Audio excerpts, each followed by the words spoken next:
कि भाई जाति इतिहास आद्य कालरू के जाति जीवन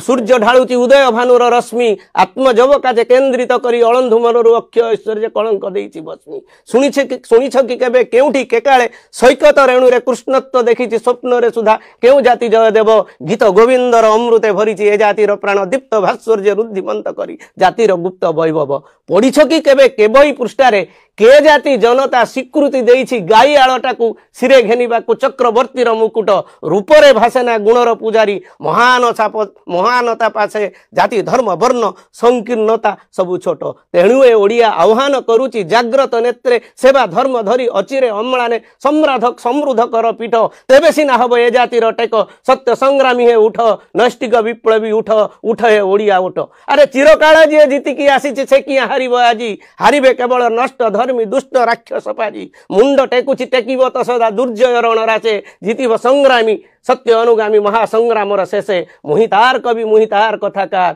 सैनिक संग्राम पाई सृष्टि मोर शत बीणार झंकार तेणु जो गणतंत्र कथा कहउछंती देखु से गणतंत्र कौठ आरंभ होइतिला के जाति जनता स्वीकृति देइछि गाई आळटाकू सिरे घेनिबाकू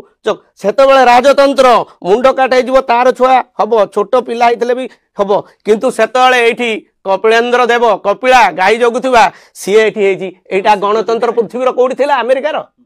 कौटू गणतंत्र जाइछि तेणु गणतंत्र आमर थिला ये ईस्ट इंडिया कंपनी आसी आमरी लोकों को जो करी एठी ओडिसा रे ताकू पुरे देलेनी एवं सभा शेष ओडिसा को नेले सब प्रथम एठू गले गोटे बेजल गेट बोली शब्द एठी तैयारी हे गला बेजल गेट जो खंची मारी देले बेजल गेट को से हेज बीन बेजल गेटेड राय दिया होची तेणु कहले माने समय एठी नियंट समय नाही किंतु एटा कहला माने बहुत जिंस भितर को पळि आसुची कविता भी पळि आसुची सत